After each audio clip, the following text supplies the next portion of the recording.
لەنێو ستۆدیۆکەی خۆی چۆن فەیسەل قاسم شەرمەزار کرا ئەو پێشکەشکارەی لە پێناو دۆلاری قەتەر پشتی لە خەڵکەکەی خۆی کرد.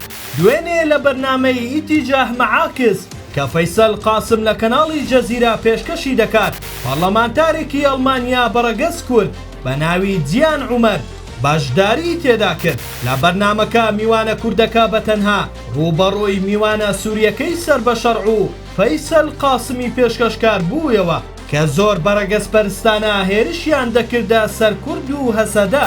جیان عومەر چالاکوانی کورد لە بەرنامەکە کەناڵی جەزیرەی تۆمەتبار کرد بەوەی بە ئاشکرا لایەنگیری بۆ داعش کردووە. دوای بەرنامەکەش تاوانباری کردن لە ڕێگەی مۆنتاژەوە بەشێکی زۆری قسەکانی ناوبراویان لە بەرنامەکە سانسۆر کردووە. جیان عومەر جگە لە بەڵگەکانی ئاڵایەکی کوردستانیشی لەناو بەرنامەکە بەرز کردەوە. پێیوت ئێوە خۆتان بنەوەی ئومەویەکان دەزانن کە چینەوەی سەڵاحەدین هەتک دەکەن وەک ئاماژەیەک بۆ بڕینی کەزی شەروانە کوردەکە.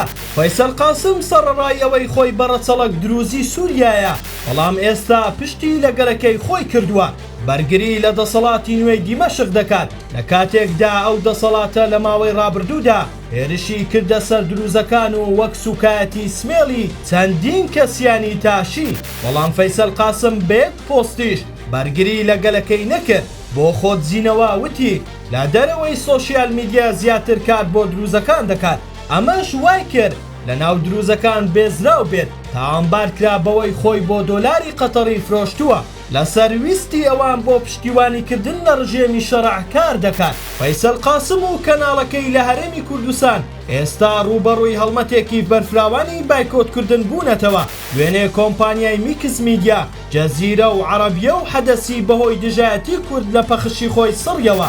ئەمڕۆژ لە هەولێر سکالا لەسەر کەناڵی جەزیرە و کەناڵی حەدەس تۆمار کرا، داواکرا نووسینگەکانیان لە هەرێمی کوردستان دابخرێت.